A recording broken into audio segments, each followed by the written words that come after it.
Hi Bahar, welcome to Your Story. Thank you for speaking to us. Happy to be here. Bahar, you started as a conservationist and moved on to journalism. Can you tell us a bit about the switch? I spent the first 10 years of my life trying to come up with ways where I could make a difference. And as I was going about doing these projects and looking at wildlife, looking at how people interact with wildlife, I suddenly realized I was missing the big picture.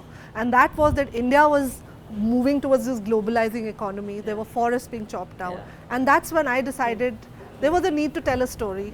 And that's how I came to journalism. Bahar, what have been your key takeaways from the field of journalism? I've spent the last 9-10 years traveling to some of the best forests in the country, but also traveling to, forests which have been chopped down for mining or for development projects. So it's been a fun journey. It's also been sometimes a sad journey.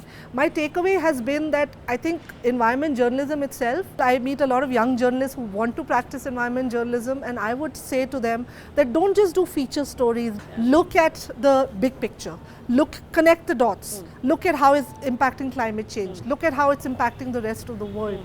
Look at how politics impacts environmental policy. That's the way to pitch your stories. I think my first story was the closest to my heart because it had an impact. And that's another takeaway I would say, that don't just look at doing stories. Look at how your stories can impact the world out there. So we did this story on the Saras crane, and a politician who was trying to set up an airport on the habitat of the Saras crane, which is incidentally the world's tallest flying bird. And we went big with that story, and it had an impact that we actually succeeded in stopping the airport.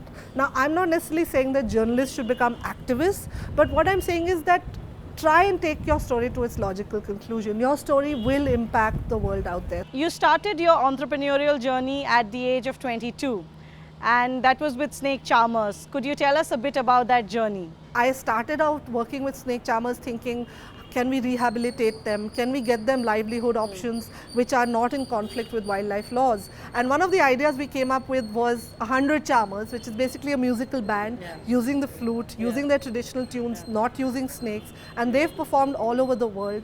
It's such a successful model that they now run it on their own, and I'm not involved with it at all. What drew you to it in the first place?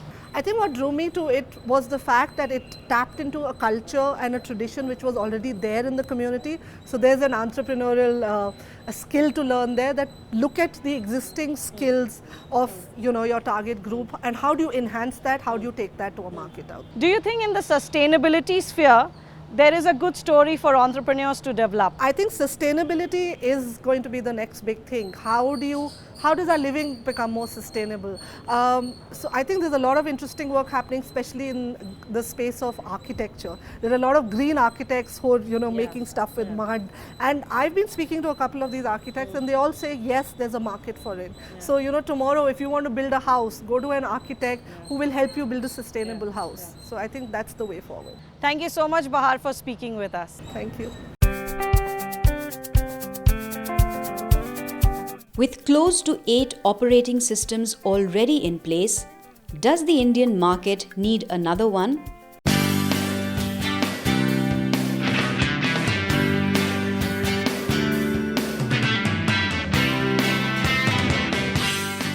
Third-time entrepreneur Girish Balika started Career Vita, a technology-driven virtual interview platform to make the process of recruitment not just easy but enjoyable.